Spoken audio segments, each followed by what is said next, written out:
राम राम प्यारे बच्चों। आज आपके लिए हिमाचल प्रदेश पुलिस एग्ज़ाम में आने वाले मोस्ट इम्पॉर्टेंट जीके क्वेश्चन लेकर आया हूँ और मैंने कोशिश करी है कि हर एक टॉपिक से क्वेश्चन कवर कर सकूँ और ये एक बार रिवाइज ज़रूर करके जाएं। क्या पता इनमें से काफ़ी क्वेश्चन आपके एग्ज़ाम में बन सकते हैं। तो मैंने कोशिश हर एक क्वेश्चन से टॉपिक से कोशिश करी है कि क्वेश्चन पूछा जाए। तो पहला इसमें कौन कौन से टॉपिक है आपको पता होगा। जियोग्राफी से कुछ क्वेश्चन आएंगे, हिमाचल जियोग्राफी से।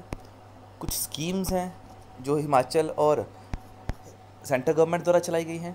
कुछ इसमें डेज हैं, कुछ बायोलॉजिकल इन्वेंशंस हैं, चाहे वो किसी भी फील्ड में लेकर हो।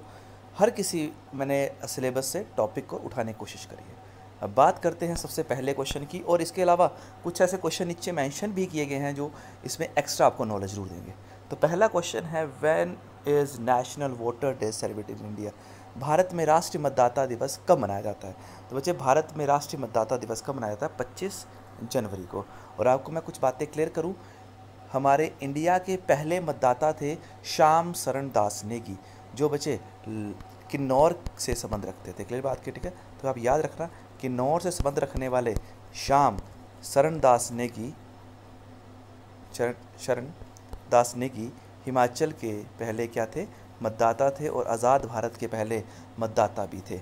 इसके अलावा पहली बार पूरे भारतवर्ष में वोटिंग सन 1951 से लेकर 52 तक की गई थी, परंतु हिमाचल प्रदेश में वोटिंग अक्टूबर में ही करवा दी गई थी क्योंकि यहाँ पर बर्फबारी ज़्यादा होती थी।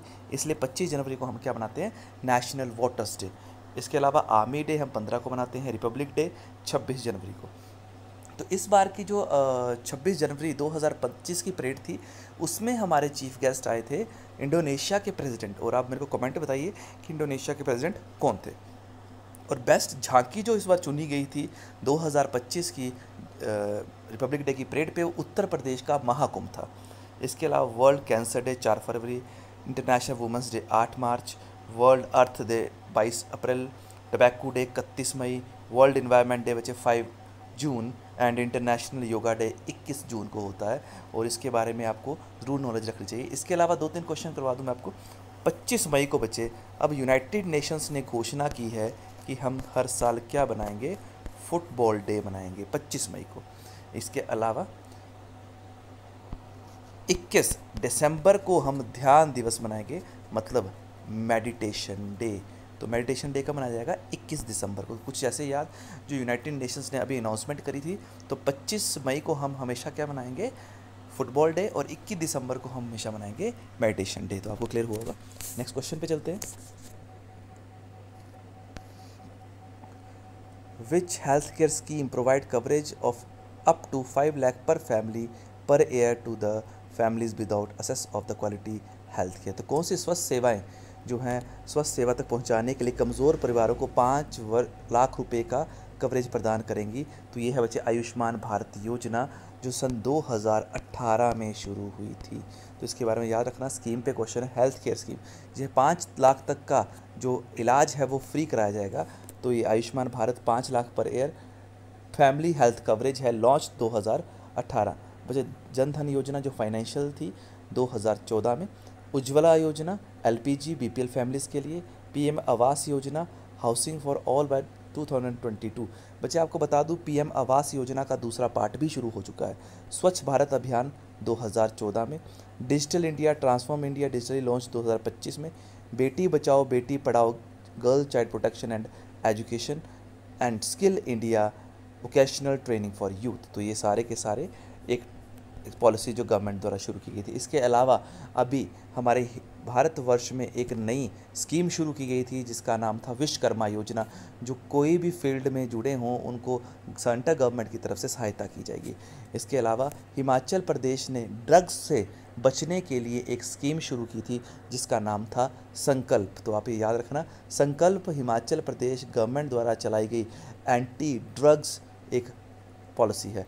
और हिमाचल प्रदेश ही ऐसी पहली स्टेट है जिसने ड्रोन पॉलिसी को लागू किया। और अभी हाल ही का क्वेश्चन भी है कि टूरिज्म पॉलिसी को भी हिमाचल प्रदेश ने ही शुरू किया था। हाँ जी, नेक्स्ट क्वेश्चन है, which Indian musician receive the Grammy award for the best world music album. पहली बात तो ग्रैमी पुरस्कार किस फील्ड में मिलता है? तो म्यूज़िक में मिलता है। इसके अलावा जाकिर हुसैन ग्रैमी अवार्ड 2021 में प्राप्त करने वाले पहले व्यक्ति थे, और जाकिर हुसैन का भी हाल ही में निधन भी हुआ है। तो आपके लिए एक इम्पोर्टेंट क्वेश्चन ये बनता है कि जाकिर हुसैन को पद्म विभूषण से कब नवाजा गया था। जाकिर हुसैन को 2021 में बेस्ट वर्ल्ड म्यूजिक एल्बम के लिए क्या मिला था? ग्रैमी पुरस्कार। पंडित रविशंकर, जाकिर हुसैन बच्चे तबला वादक हैं। पंडित रविशंकर को मल्टीपल ग्रैमी विनर हैं। Life time achievement 2013।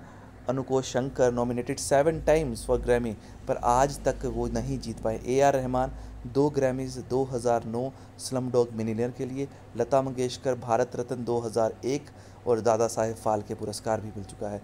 Bismillah Khan जो शहनाई वादक हैं, भारत रत्न मिला था 2001 में। M S Subbulakshmi first musician to receive Bharat Ratna 1998। और हरि प्रसाद चौरसिया जो फ्लूट बजाते हैं, उनका पद्म विभूषण से भी नवाजा जा चुका है। तो ये इंपॉर्टेंट क्वेश्चन है जो आपके लिए एग्जाम पॉइंट में ज़रूर पूछे जा सकते हैं।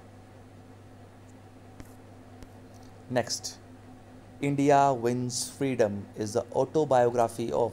इंडिया विंस फ्रीडम किसकी आत्मकथा है? तो ये है अबुल कलाम आज़ाद की।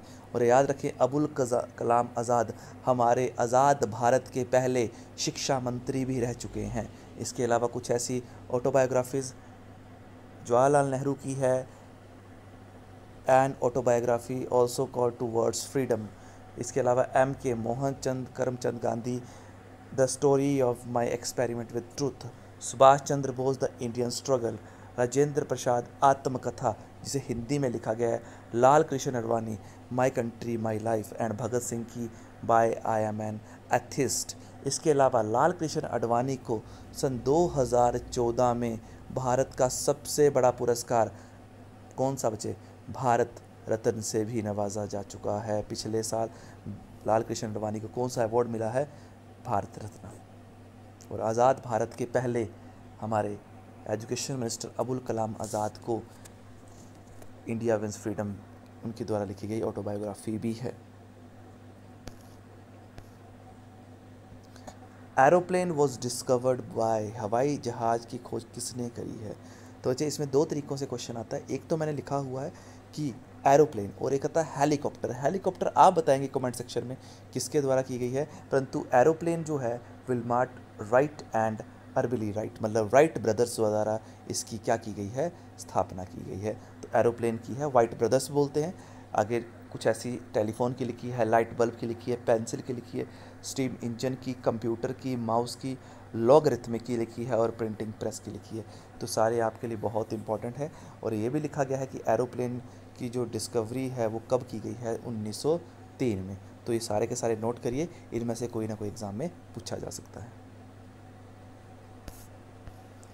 Next, what is the meaning of Fortran? बच्चे यहाँ पे क्वेश्चन आता है एब्रीवेशन पे।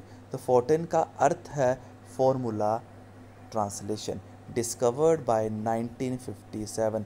और ये बच्चे एक हाई लेवल प्रोग्रामिंग लैंग्वेज है। जैसे हम C++ यूज़ करते हैं, जैसे हम C+ यूज़ करते हैं, वैसे हम जावा यूज़ करते हैं। और फोर्टन भी के क्या है? एक लैंग्वेज है। कई बार एग्जामिनर ने क्वेश्चन पूछा है 4 ऑप्शन देके कि इनमें से कौन सा सर्च इंजन नहीं है, तो वहाँ पे फोर्टन ज़रूर ऑप्शन दिया था। तो फोर्टन एक सर्च इंजन ना होकर क्या है? हाई लेवल प्रोग्रामिंग लैंग्वेज है। इसके अलावा COBOL, HTML, URL, HTTP, CPU, ALU, GUI और पाइथन। एंड पाइथन भी एक हमारी क्या है? हाई लेवल प्रोग्रामिंग लैंग्वेज है। तो इनके बारे में आप ज़रूर पढ़िए।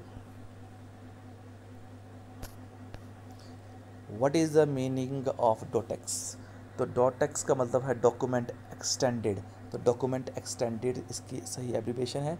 और MS वर्ल्ड ने इसके 2007 में इंट्रोड्यूस किया था। इसके अलावा PDF, PPT, JPG, MP3, MP4, EXE, TXT। तो ये सारे के सारे आप याद करिए। कुछ एब्रीविएशन मैंने पिछले क्वेश्चन में कवर करी और कुछ एब्रीविएशन इस क्वेश्चन में भी कवर करी है। Next, what is the 100 metre world record of Usain Bolt? Usain Bolt, पहली बात तो हुसैन बोल्ट जमैका के रहने वाले हैं, और इनकी जो वर्ल्ड रिकॉर्ड है वो 2009 में बर्लिन में तोड़ा था। बहुत इंपॉर्टेंट क्वेश्चन। और इन्होंने ये रिकॉर्ड 9.58 सेकंड में पूरा किया था। 200 मीटर का भी 19.19 सेकंड में उसेन बोल्ट के पास ही है। नीरज चोपड़ा ने ओलंपिक गोल्ड में जैवलिन में टोक्यो में कितने का थ्रो किया था? 87.58।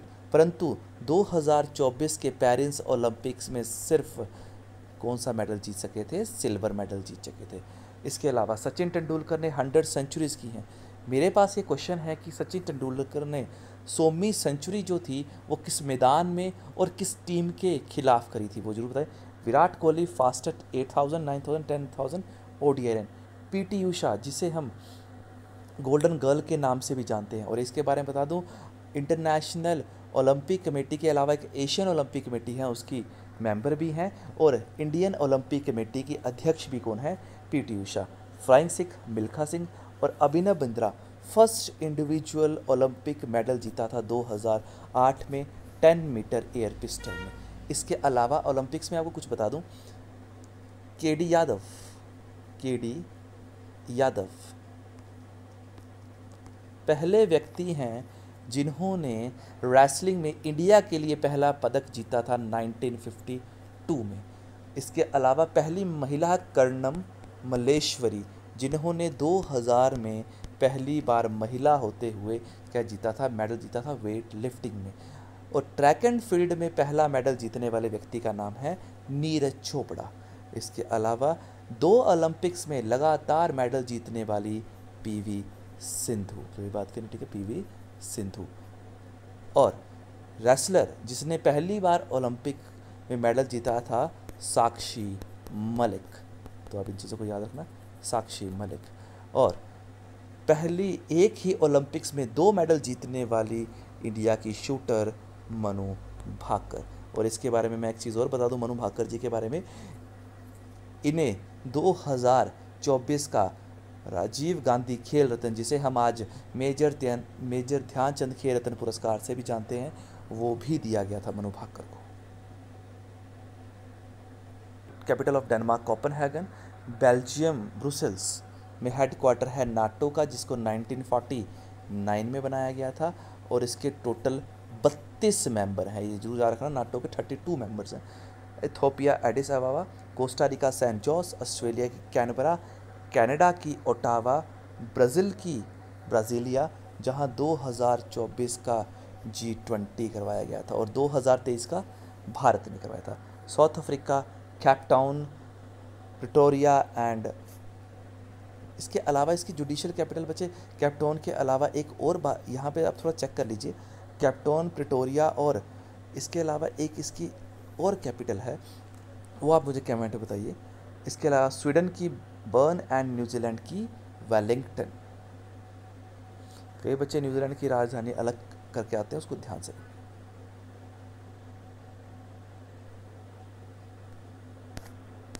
नेक्स्ट, पूरे भारत में संविधान दिवस कब मनाया जाता है? तो संविधान दिवस हर साल 26 नवंबर को मनाया जाता है। इसमें मैंने आपको काफ़ी क्वेश्चन कंप्लीट करने की कोशिश करी है। 26 नवंबर को हमें अडॉप्ट किया था बच्चे इंडियन कॉन्स्टिट्यूशन को 1949। 2 साल 11 महीने और 18 दिन बच्चे हमारे कॉन्स्टिट्यूशन को बनने में लगे थे। Republic day 26 January. BR Ambedkar father of Indian constitution. Total article हैं 395 एंड करंटली में है 470+। शेड्यूल्स हैं 12, पार्ट्स हैं 25।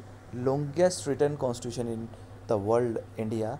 फर्स्ट अमेंडमेंट सन 1951 में की गई थी और 42nd अमेंडमेंट सन 1976 is known as mini constitution. Fundamental duties 42nd amendment में सन 1976 में ही की गई थी।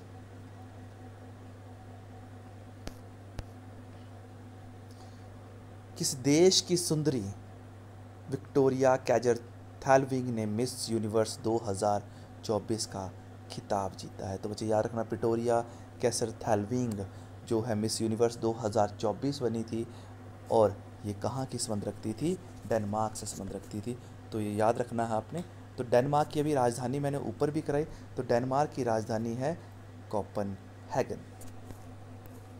हाँ जी, तो कौन से चीफ जस्टिस भारत के 51वें मुख्य न्यायाधीश थे? बच्चे याद रखना, अभी नए चीफ जस्टिस बन चुके हैं जो मई में बनाए गए थे, परंतु मैं 51 में पूछ रहा हूँ। तो 51 में अगर पूछा जाए तो 51 में चीफ जस्टिस थे हमारे संजीव खन्ना। तो याद रखना संजीव खन्ना 51 में थे, परंतु अब नए चीफ जस्टिस बना दिए गए हैं। और भारत के नए चीफ जस्टिस कौन हैं, ये आप मुझे कमेंट सेक्शन में बताइए। 52nd चीफ जस्टिस बनाए गए हैं। इसके अलावा भारत के सबसे लंबे समय तक चीफ जस्टिस रहने का रिकॉर्ड है बच्चे वाई वी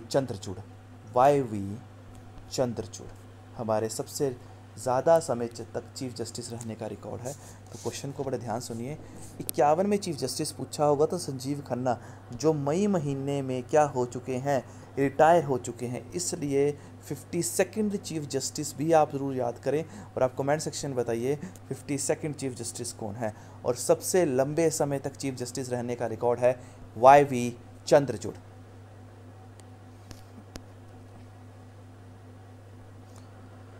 किस सुंदरी ने फेमिना मिस इंडिया 2024 का खिताब जीता था? Which beauty has won the title of the Femina Miss India 2024? तो निकिता पोरवाल मध्य प्रदेश से संबंध रखती है। सिटी मुझे आप बताएंगे किस सिटी से संबंध रखती है। और निकिता पोरवाल ने 2024 का मिस इंडिया का खिताब भी जीता है। स्पीति घाटी का अंतिम गांव कौन सा है? तो स्पीति घाटी का अंतिम गांव है सलो। क्लियर बात की नहीं, ठीक है। और हिमाचल का सबसे हाईएस्ट गांव छितकुल भी कहा जाता है। तो सलो स्पीति घाटी का अंतिम गांव है। अगर क्वेश्चन पूछा जाए कि भारत का हिमाचल का आखिरी गांव कौन है, तो वो छितकुल है जो किन्नौर में स्थित है। क्लियर बात की नहीं। स्पीति वैली लाहौल स्पीति जिले में है। इसे लिटिल तिब्बत के नाम से भी जाना जाता है। और इसका मुख्य गांव, क्योंकि बच्चे एक चीज़ बता दो, लाहौल इस साइड है और स्पीति इस साइड है, तो दो अलग अलग वैलीज़ हैं। तो उस मुख्य इसका जो गांव है वो है काजा। और यहीं पर ताबो भी है जो मोनेस्ट्री है। किब्बर बच्चे हमारे हिमाचल प्रदेश की सबसे बड़ी वाइल्ड लाइफ सेंचुरी भी है। और धनकर बच्चे हिमाचल प्रदेश के स्पीति में एक झील है। तो याद रखना ताबो मोनेस्ट्री 1996 में बनी थी और हिमाचल प्रदेश की सबसे पुरानी बौद्ध गुफाओं में भी है। और इसे एक बच्चे निक नेम से भी जाना जाता है, वो आप मुझे बताइए क्या बोलते हैं। स्पीति और लाहौल को जोड़ने वाले दर्रे का नाम है कुंजुम दर्रा, कि कुंजुम दर्रे से ही स्पीति नदी का उद्गम स्थान है। स्पीति घाटी वर्ष के अधिकतर हिस्सों में बर्फ़ से ढकी रहती है। और बच्चे एक चीज़ याद रखना, यहाँ पे जो वृक्ष पाए जाते हैं उसे हम एल्पाइन वृक्ष बोलते हैं। और भारत तिब्बत सीमा के पास स्थित होने के कारण सामरिक दृष्टि से भी महत्वपूर्ण है। तो याद रखना स्पीति घाटी का आखिरी गांव पूछे तो आपको क्या बताना है, स्लो। और भारत हिमाचल का आखिरी गांव पूछे तो आपको बताना है छितकुल, जो कहाँ पर है, किन्नौर जिले में। हिमाचल प्रदेश में सतलुज नदी पर कौन सी परियोजना बनी हुई है? तो याद रखें सतलुज नदी पर हिमाचल की सबसे छोटी तो नहीं, सबसे इम्पॉर्टेंट परियोजना है नाथपा झाकड़ी। और मैंने आपको बताया है 1500 मेगावाट है, जो लार्जेस्ट है किस नदी पे, सतलुज पे। और इसको मैनेज करती है सतलुज जल विद्युत निगम लिमिटेड। और इसे बनाया गया था 2004 में। और ये किस जिले में? वैसे बच्चे लोकेशन सतलुज रिवर की कहाँ पर है, किन्नौर में, परंतु ये थोड़ी सी जो परियोजना है वो शिमला में बनाई गई है। अन्य मुख्य परियोजनाएं भाखड़ा नंगल परियोजना, दुल्हती और गिरना परियोजना। ये बात करें तो ये हिमाचल से संबंधित नहीं है, परंतु ये कहाँ से है, महाराष्ट्र। और दुल्हती परियोजना जम्मू एंड कश्मीर की चिनाब नदी पर है।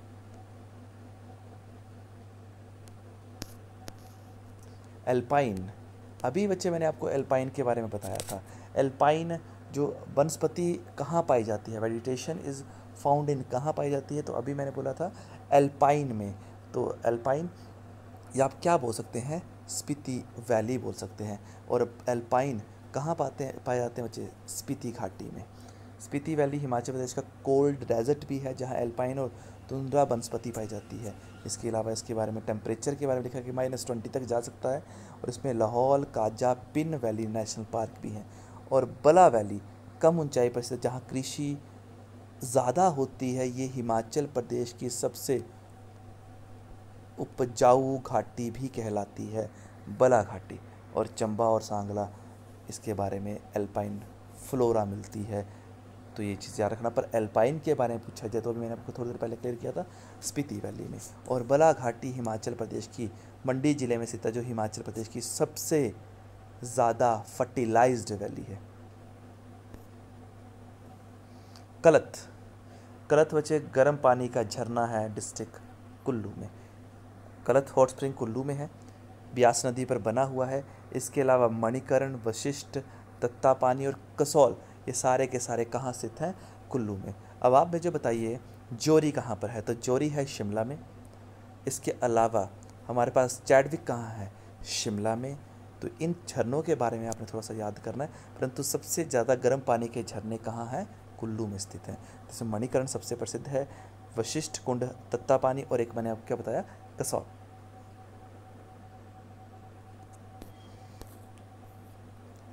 और हिमाचल प्रदेश का सबसे बड़ा जो सोर्स है पानी का वो क्या है बच्चे? झरने ही है। क्वेश्चन बहुत बार पूछा जाता है। मनसा देवी, तो Mansa Devi temple located in Chandigarh was previously located in state of, तो एक पहले स्थित था सिरमौर में।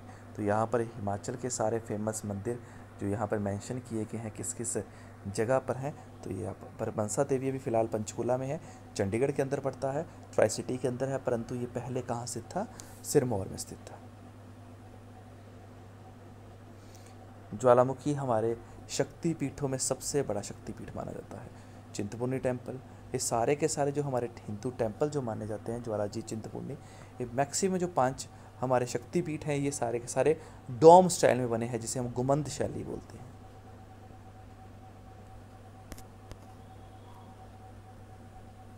Himalayan district of Kullu and Lahaul Spiti किसके द्वारा लिखी गई है? तो ये लिखी गई है कैप्टन APF हारकोट द्वारा। और APF हारकोट वो व्यक्ति है जिसने कुल्लू की वंशावलियों का पता भी लगाया था। इसके अलावा history of Himachal Pradesh, temper, architecture of western Himalayas, rock art in Himalayas, Pahari painting, तो सब बुक्स जो हैं, शिमला वाली painting of Kangra, Himachal Pradesh profile and Kullu, ये सब बुक्स यहाँ पे मेंशन की गई हैं। आप इनको एक बार रिवाइज कर लीजिए। OC हांडा।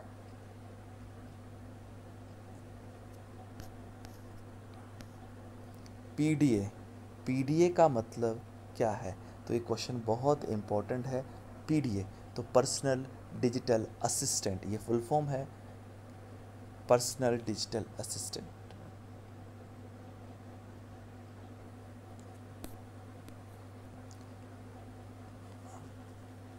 नेक्स्ट क्वेश्चन बहुत इम्पोर्टेंट है। अनहैप्पी इंडिया किसके द्वारा लिखी गई है? तो ये बुक लिखी गई है लाला लाजपत राय द्वारा। विक्रम साराभाई स्पेस सेंटर कहाँ स्थित है? तो कई बच्चे यहाँ पे बेंगलुरु में टिक लगेंगे, पर बेंगलुरु में हमारा क्या है? इसरो का मुख्यालय है। परंतु विक्रम साराभाई स्पेस सेंटर है तिरुवनंतपुरम, केरला। इसरो का हेडक्वार्टर सार मास्टर कंट्रोल फैसिलिटी सरफेस, इसके अलावा स्पेस एप्लीकेशन सेंटर लिक्विड, तो ये सारे के सारे जो आपको लिखे गए हैं। ठीक है, ये भाभा रिसर्च सेंटर भी है हमारा, वो भी आप पढ़ सकते हैं। SAARC was founded in, SAARC जो है वो कहाँ बनाया गया था? कई बच्चे यहाँ पे काठमांडू लगाते हैं, तो क्वेश्चन ये है कि सार्क बनाया कहाँ गया था? तो सार्क बनाया गया था ढाका में। परंतु बांग्लादेश सार्क में शामिल होने वाला सबसे लास्ट देश था, और सार्क के टोटल मेंबर हैं 8।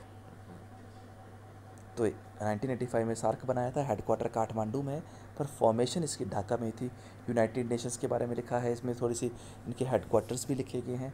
WHO, WTO, world trade, IMF, international monetary fund, पैसों का लेन देन हमेशा Washington DC, world bank, ASEAN, NATO, BRICS and UNESCO.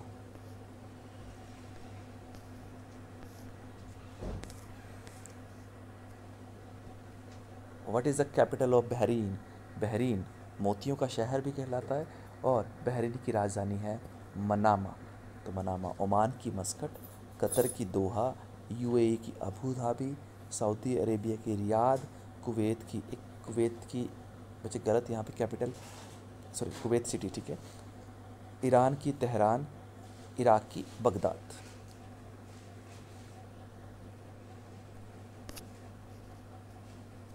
तो Deodhar trophy associated with sports, तो बच्चे देवधर ट्रॉफी है क्रिकेट से। इसके अलावा रणजी, सैयद मुश्ताक अली, दिलीप ट्रॉफी, विजय हज़ारे, ये सारे किससे जुड़ी हुई हैं? क्रिकेट से जुड़ी हुई हैं।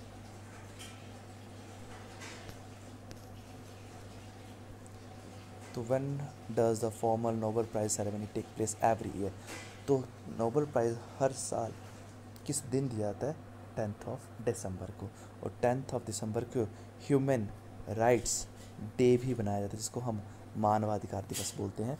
तो फर्स्ट नोबेल प्राइज़ के बारे में, first in science, first Indian women peace prize economics, peace prize location Oslo है, other prize location Stockholm Sweden है, और डे हमेशा 10 को, और फाउंडेड बाय अल्फ्रेड नोबल, जिन्होंने डायनामाइट की स्थापना भी की थी।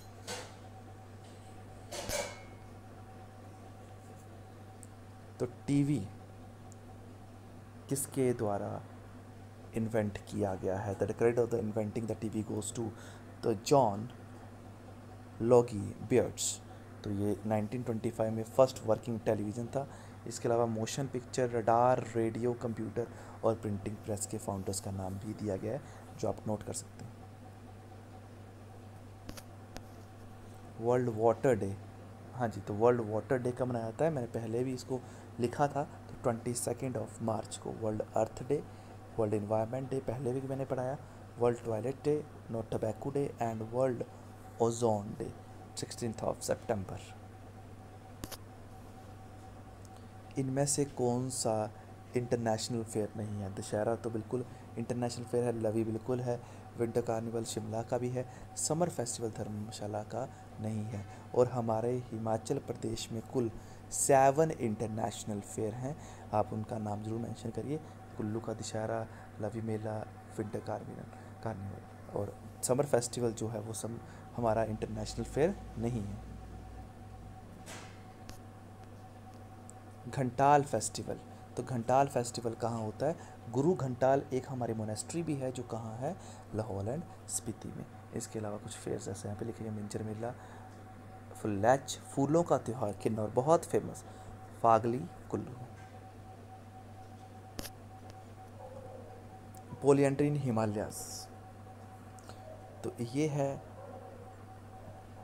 BMS आलूवालिया, परंतु एक है हिमालयन पोलियंट्री, तो वो है डॉक्टर YS परमार। तो 2 क्वेश्चन आते हैं, हिस्ट्री ऑफ हिमाचल प्रदेश, और एक आता है पोलियंट्री इन हिमालयाज, तब आएगा VMS आलूवालिया।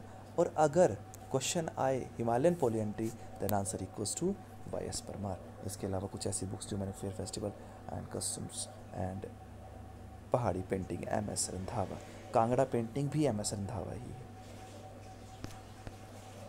गंभरी देवी बहुत फेमस फोक सिंगर रही हैं जी हमारे हिमाचल प्रदेश की। तो ये क्या है? Gambhari Devi of Himachal Pradesh was related to which field of art? तो फोक सिंगिंग है, और कहाँ से संबंध रखती हैं? बिलासपुर से संबंध रखती हैं। और पद्मश्री भी। इसके अलावा एक बहुत इंपॉर्टेंट क्वेश्चन, एक लौती ऐसी भारतीय भी है, सॉरी हिमाचली भी हैं, जिन्हें टैगोर पुरस्कार से भी नवाजा जा चुका है। तो टैगोर पुरस्कार से नवाजे गए पहली व्यक्ति हैं गंभरी देवी, जो हमारी हिमाचल प्रदेश की एक फोक सिंगर हैं, जो बिलासपुर से संबंध रखती हैं।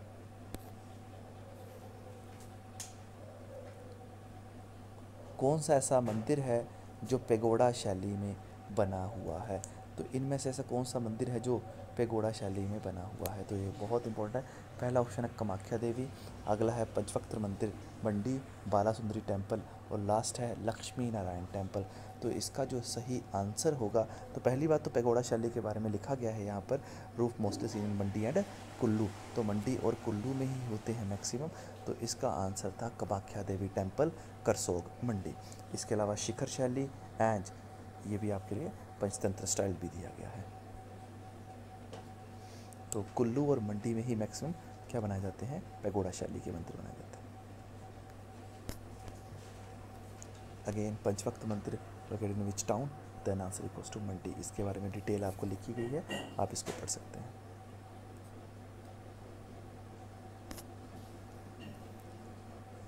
करथी is a famous folk dance of this district, and this one is Kullu, Nati, Tangi, Kyang and Kyang, Ludi, Shunto and Cholama के लिए बात करें, ठीक है। तो ये आप डांस फॉर्म देख सकते हैं।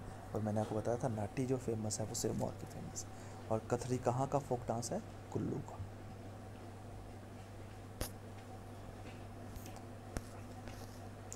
यूल वैली, यूल वैली बच्चे, यूल जो है वो एक नदी भी है, छोटी सी नदी है जो सतलुज का पार्ट है, और एक डिस्ट्रिक्ट है किन्नौर। पांगी वैली चंबा में, सांगला वैली किन्नौर में, बला जो सबसे फर्टिलाइज वैली है मंडी, बरोट मंडी, छितकुल किन्नौर, और पिन वैली स्पीति में। और हिमाचल की सबसे ब्यूटीफुल वैली है सांगला वैली, जो कहाँ स्थित है? किन्नौर में। बात करें तो घाटी के बारे में ज़रूर पढ़ें। New chairman of national human rights commission, तो बहुत इंपॉर्टेंट क्वेश्चन है कि कौन सा व्यक्ति हाल ही में NHRC के नए अध्यक्ष बने हैं? तो नाम है जस्टिस वी रामा सुब्रमण्यम। तो the justice V Rama Subramaniam जो हैं वो NHRC national human rights commission के अध्यक्ष बने हैं। और 10 दिसंबर को हम कौन सा डे मनाते हैं? Human rights day. और 10 दिसंबर को ही हम क्या देते हैं? नोबेल प्राइज़ भी देते हैं।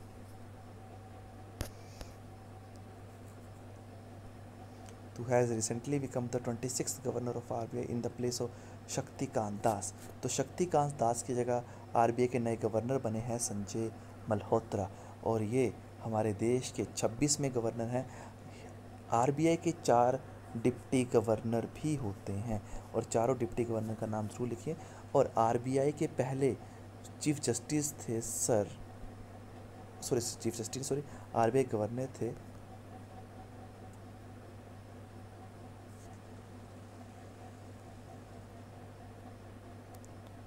ओसवोन स्मिथ। सर ओसवोन स्मिथ RBI के पहले गवर्नर रहे हैं। और CD देशमुख पहले भारतीय रहे हैं। और डॉक्टर मनमोहन सिंह ऐसे भी रहे हैं जो हमारे देश के बाद में क्या बने थे? प्राइम मिनिस्टर भी बने थे। तो डॉक्टर मनमोहन सिंह, तो याद रखना। तो पहले RBI का गवर्नर सर ओसबोर्न स्मिथ जो एक ब्रिटिशर्स थे, और पहले अगर भारतीय पूछा जाए तो CD देशमुख, और करंटली बने हैं संजय मल्होत्रा जो 26वें RBI गवर्नर बने। डोनाल्ड ट्रंप बच्चे प्रेसिडेंट बने हैं USA के, और कौन से नंबर के बने हैं? तो ये 46 नंबर के नए क्या बने हैं? अमेरिका के राष्ट्रपति बने हैं। तो बहुत इंपॉर्टेंट क्वेश्चन। और इसमें क्वेश्चन ये रखना है आपने याद कि डोनाल्ड ट्रंप जो हैं वो किस पार्टी से संबंध रखते हैं और उस पार्टी का चिन्ह क्या है। अगला क्वेश्चन इसी में लिखा गया है कि Bitto power is not processed bye. तो बिट्टो पावर का प्रयोग कौन नहीं करता है? बच्चे बिट्टो पावर का प्रयोग सिर्फ वही कर सकता है जो यूनाइटेड नेशंस के 5 परमानेंट मेंबर भी हैं। तो यूनाइटेड नेशंस का UK, USA, Russia and West Germany. तो जर्मनी जो है वो इसका यूनाइटेड नेशंस का परमानेंट मेंबर नहीं है, इसलिए वो बिट्टो पावर का यूज़ नहीं कर सकता है।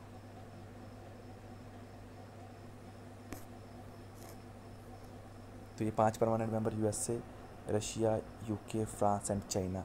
अगर कोई एक परमानेंट मेंबर हो तो बिट्टो पावर का प्रयोग नहीं किया जाता। जर्मनी, इंडिया, जापान आदि के पास बिट्टो पावर नहीं है।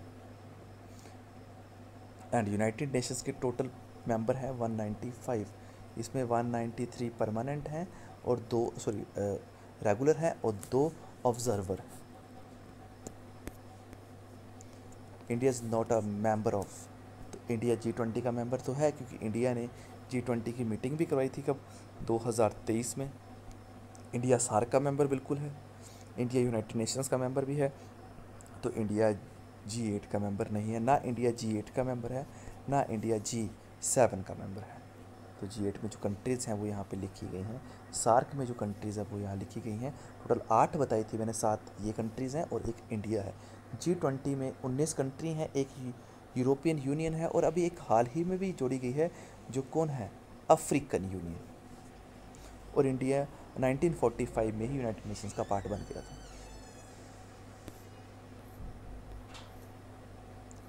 सत्यप्रकाश किसके द्वारा लिखी गई किताब है? तो बहुत इम्पोर्टेंट है, तो ये लिखी गई है स्वामी दयानंद सरस्वती द्वारा। पब्लिश करी गई थी 1875 में। फोकस इसमें वेद्स पे रखा गया था। And founder of Arya Samaj Swami Vivekananda Dayanand Saraswati. Wimbledon is a place connected with, Wimbledon जो है किससे जुड़ा हुआ है? तो ये जुड़ा हुआ लॉन टेनिस से। बच्चे हमारे 4 ग्रैंड स्लैम्स होते हैं, बहुत इंपॉर्टेंट। 2 ग्रैंड स्लैम हो चुके हैं इस साल के। पहला ग्रैंड स्लैम होता है हमारा ऑस्ट्रेलियन ओपन, अगला होता है हमारे पास फ्रेंच ओपन, उसके बाद होता है विवल्डन ओपन, और लास्ट होता है यूएस ओपन। तो बहुत इंपॉर्टेंट, ये क्वेश्चन बहुत पूछ जाते हैं, तो याद रखना 4 ग्रैंड स्लैम होते हैं लॉन टेनिस के, और विवल्डन हमारे कंट्री वर्ल्ड का तीसरा ग्रैंड स्लैम है। इसके अलावा मैंने आपको इसको कुछ मेंशन किया हुआ है, सारा का सारा पढ़ सकते हैं। कुछ स्पोर्ट्स के क्वेश्चन जो आपके काम के बहुत ज़रूरी हैं। ड्रिबलिंग, तो बच्चे ड्रिबलिंग जो शब्द है वो किस खेल से जुड़ा हुआ? The term dribbling is associated with, तो ये क्या है? बास्केटबॉल। अब कई बच्चों का डाउट होगा कि सर फुटबॉल में भी होता है, पर उसने सिंपल सबसे ड्रिबलिंग का जो शब्द का प्रयोग करते हैं वो हम किस में करते हैं? बास्केटबॉल में।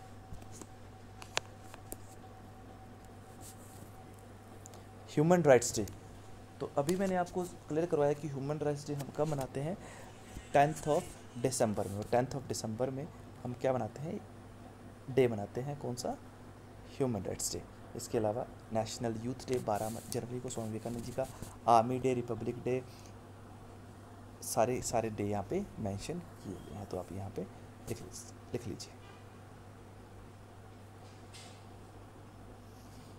सारा का सारा आपके बहुत इंपॉर्टेंट है, कोई भी क्वेश्चन इनमें से आ सकता है, तो आप एक बार अपनी कॉपी में नोट करिए।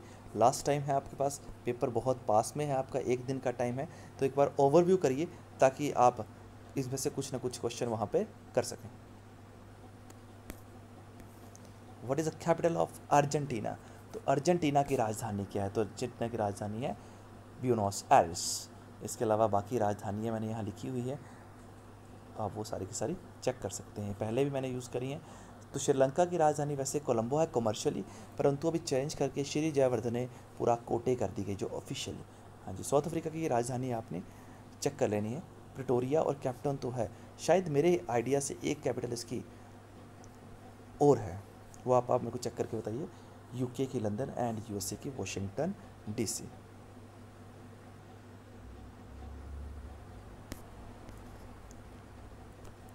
एलोरा एंड अजंता। अब बच्चे एलोरा तो अलग को बोलते हैं और अजंता अलग को बोलते हैं, तो हिमाचल प्रदेश के स्थान को अजंता और एलोरा के नाम से भी जाना जाता है। तो क्वेश्चन बहुत इंपॉर्टेंट है कि एलोरा एंड अजंता, बच्चे एक को एलोरा बोलते हैं और अजंता, तो अगर इसमें अजंता और एलोरा दोनों पूछें तो आप दोनों मसरूर भी लगा सकते हैं, और सॉरी नाको नहीं लगाएंगे, मसरूर, क्योंकि अगर क्वेश्चन होता और आपको पता होगा कि ताबो मठ है जिसे हम हिमाचल प्रदेश का अजंता बोलते हैं, और एलोरा हम किसे बोलते हैं? मसरूर को, पर उसने एक ही ऑप्शन दिया है अजंता और एलोरा, तो इसलिए आपने याद रखना है कि क्या इसका आंसर आएगा? मसरूर रॉक कट टेम्पल जो डिस्ट्रिक्ट कांगड़ा में स्थित है। तो खोखन wild life sanctuary Himachal Pradesh के किस डिस्ट्रिक्ट में है? और हिमाचल प्रदेश की यहीं पर सबसे ज़्यादा वाइल्ड लाइफ सेंचुरीज भी हैं, डिस्ट्रिक्ट है कुल्लू। तो क से खोखन और क से कुल्लू। यूल मैंने आपको बताई किन्नौर में, ठीक है, बला मैंने बताई आपको मंडी में। तो सारी की सारी आपने जो है घाटियाँ जो हैं वो सेंचुरीज जो हैं वो याद करनी है। इसके अलावा हिमाचल की सबसे बड़ी वाइल्ड लाइफ सेंचुरी है किब्बर जो लाहौल एंड स्पीति में है, और सबसे छोटी है शिल्ली जो कहाँ पर है? सोलन में। इसके अलावा वाइल्ड लाइफ सेंचुरीज आपकी बताई गई हैं, रेणुका, चोड़धार, सिंबलवाड़ा। सिंबलवाड़ा बच्चे हिमाचल प्रदेश का एक नेशनल पार्क भी है। कुगती, टुंडा, गमूल, खोखण, मजाथल वैसे बच्चे सोलन में है। शिल्ली, बांदली, मंगनाली, नागरू, ये सब के सब लिखी गई हैं। चितकुल मैंने आपको बताया था हिमाचल का सबसे आखिरी गांव भी है। तीर्थन बच्चे कुल्लू में है। धौलाधार हिमाचल की दूसरी सबसे बड़ी वाइल्ड लाइफ सेंचुरी है, पहली तो मैंने आपको बता दी कौन सी है, किब्बर, और दूसरी सबसे बड़ी है धौलाधार जो कांगड़ा में। द्राटी पास बच्चे कहाँ स्थित है? चंबा में। और इसके अलावा कुछ पासेस हैं। हिमाचल प्रदेश का सबसे बड़ा पास है प्रांगला, फिर बात की नहीं, सबसे बड़ा पास है प्रांगला। रोहतांग पास कुल्लू, बारालाचा लाहौल स्पीति, कुंचुम लाहौल स्पीति, सात चंबा, जलोड़ी पास कुल्लू में, द्राटी पास चंबा में, छिपकिला किन्नौर, हामटा कुल्लू, पिन वैली, पिन पार्वती, वजह पिन है स्पीति में और पार्वती नदी है कुल्लू में, तो कुल्लू स्पीति, और भावा है किन्नौर में। तो ये सारी की सारी आप पासेस आप याद कर सकते हैं। गसोता फेयर, तो गसोता फेयर जो है वो हिमाचल प्रदेश के किस ज़िले में लगाया जाता है? तो गसोता फेयर हिमाचल प्रदेश के किस ज़िले में लगाया जाता है? तो बहुत इंपॉर्टेंट क्वेश्चन है। गसोता फेयर के बारे में पहले भी कई बार HPPSC ने क्वेश्चन पूछा है। तो ये लगाया जाता है डिस्ट्रिक्ट हमीरपुर में गसोता फेयर। इसके अलावा मिंजर मेला, रेणुका, बच्चे मिंजर मेला कब होता है, किस महीने होता है? वैसे बच्चे मानसून के टाइम पे होता है, रेनी सीजन में होता है, तो मैक्सिमम टाइम ये अगस्त सितंबर के आसपास ही ये फेस्टिवल कराया जाता है। रेणुका सिरमौर, लवी मेला रामपुर, शिवरात्रि मंडी, नलवाड़ी मेला बिलासपुर, पशुओं का मेला भी कहलाता है, सिसु फेयर लाहौल एंड स्पीति। सिसु बच्चे एक हमारे पास झील भी है, झरना भी है, सिसु झरना, ठीक है। और हिमाचल प्रदेश में टोटल 7 इंटरनेशनल फेयर है। IRDP बहुत इम्पोर्टेंट, IRDP की फुल फॉर्म क्या है? तो इसका फुल फॉर्म IRDP कार्ड्स बनते होंगे बच्चे हमारे यहाँ पे राशन कार्ड। तो इंटीग्रेटेड रूरल डेवलपमेंट प्रोग्राम, इसके अलावा कुछ ऐसी मैंने स्कीम्स लिखी हैं, मनरेगा, PMGSY, NIR, LM एंड PMAYG। तो इसके बारे में IRDP की फुल फॉर्म है integrated rural development programme. First person who discovered cell, जिसने पहली बार सेल की डिस्कवर की थी, कोशिकाओं की खोज करी थी, रॉबर्ट हुके। सेल्स की खोज करी थी, वैक्सीन की, पेंसिलिन की, पीरियोडिक टेबल की और DNA की। मैंने आपको सब कुछ यहाँ पे मेंशन किया हुआ है। Which of the following state confirm the Kabir सम्मान, कालिदास सम्मान एंड तानसेन सम्मान? तो कौन सी ऐसी स्टेट है जो ये अवार्ड देती है? तो याद रखना, इस टाइप के अवार्ड्स, जो भी अवार्ड्स हैं वो हमेशा मध्य प्रदेश थे, क्योंकि तानसेन जो थे वो संबंध रखते थे कहाँ से? मध्य प्रदेश से। इसीलिए कौन सा राज्य कबीर सम्मान, कालिदास सम्मान और तानसेन सम्मान प्रदान करता है? मध्य प्रदेश। हांतेर और झांकी एक ड्रामा है। हांतेर और झांकी किस जिले से संबंध रखते हैं? तो एक नाटक है जो डिस्ट्रिक्ट कुल्लू से संबंध रखते हैं। इसके अलावा स्वांग, सिरमौर, ये सारे के सारे रास्से, रस्सी, सारे के सारे जो मैंने ड्रामाज लिखे गए हैं आप याद कर लीजिए। और कुछ ऐसे इंपॉर्टेंट भी हैं जो आपको, जैसे भक्तू जो है, भक्तू ड्रामा जो है कांगड़ा और चंबा दोनों में किया जाता है। तो ये ड्रामे बहुत पूछे जाते हैं।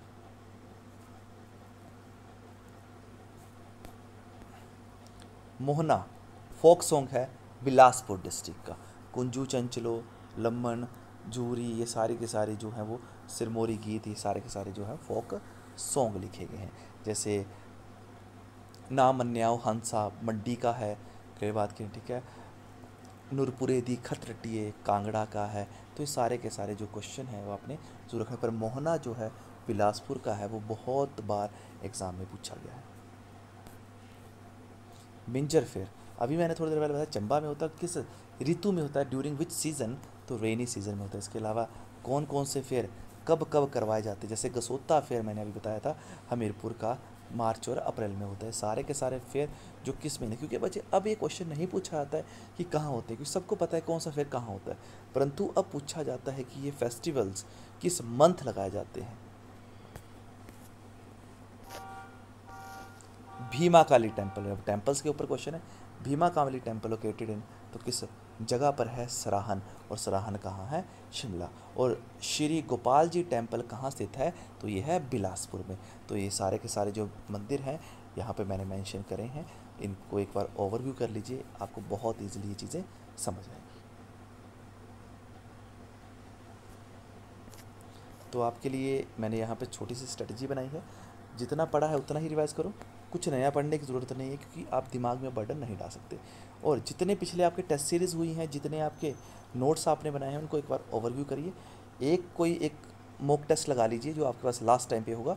और ज़्यादा पैनिक नहीं होना है कि हम यार यहाँ पे मॉक टेस्ट में जो है वो क्वेश्चन हमसे ठीक नहीं हो रहे। ये डिपेंड करता है कि पेपर का लेवल क्या है। तो एक लाइट सी रिवीजन रखनी है। अपना admit card, ID proof ready कर लीजिए। रेस्ट करिए, दिमाग को बिल्कुल रेस्ट दीजिए। 7-8 घंटे की नींद लीजिए रात को। और डरने की बात नहीं है, कॉन्फिडेंस अगर आपके अंदर होगा तो आप ज़रूर करेंगे। और मुझे उम्मीद है कि आपकी ये मेहनत बेकार नहीं जाएगी, और जिस बच्चे ने मेहनत की होगी वो बेकार बिल्कुल नहीं जाएगी। तो एक मॉक टेस्ट लगाइए ताकि आपको लगे पता कि हमने कुछ पढ़ा है। तो और इतना पैनिक नहीं होना है कि हम डर जाएं, यार मेरे नंबर नहीं आएंगे, मैं घबरा जाऊंगा। तो इतने सोचेंगे तो आपके लिए एग्ज़ाम में बैठना थोड़ा सा मुश्किल हो जाएगा। हाँ जी। तो एग्ज़ाम सेंटर में 30 से 40-45 मिनट पहले पहुंच जाइए। किसी से भी बच्चे, आपका जितना मर्जी खास हो, किसी से भी डिस्कशन मत करिए, क्योंकि कोई नहीं चाहता है कि आप कामयाब कीजिए। सिर्फ माँ बाप और आप ही हैं जो आपकी कामयाबी से खुश होंगे, और एक आपका गुरु है जो खुश होगा। तो माइंड को फ्रेश रखिए, थोड़ी देर ध्यान लगाइए, मेडिटेशन करिए। अपनी पानी की बोतल बच्चे ज़रूर रखना, पेन, एडमिट कार्ड, आपको किसी तरीके की दिक्कत ना आए।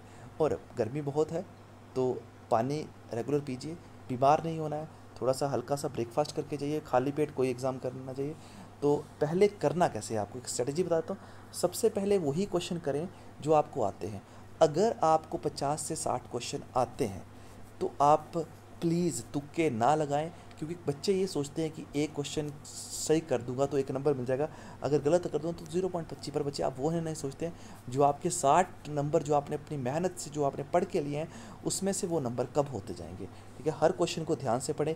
कहाँ पर नहीं लिखा गया है क्वेश्चन में वो भी लिखना पढ़ना है, क्योंकि हम कई बार क्वेश्चन में पढ़ते हैं तो हमें यही पढ़ना भूल जाते हैं। जैसे कोई हिंदी का क्वेश्चन है तो उसमें आया है कि पर्यायवाची नहीं है, हम जल्दी जल्दी में पर्यायवाची करके आ जाते हैं जो हमें पता होता है। तो क्वेश्चन को बड़े ध्यान से सुनना, आपके पास 2 घंटे का टाइम है। और नेगेटिव मार्किंग ना करें, आपसे रिक्वेस्ट कर रहा हूँ। बहुत बहुत शुभकामनाएं। आपसे उम्मीद करता हूँ कि आप अपने एग्ज़ाम को बहुत अच्छे से करेंगे। तो आखिरी समय में थक कर नहीं, लड़ कर जीतना होता है। अब मेहनत का नतीजा पहनने का वक्त आ गया है वर्दी। तो आपको बच्चे बहुत बहुत शुभकामनाएं। चयन पक्का होगा, अपनी तैयारी पर विश्वास रखें। धन्यवाद।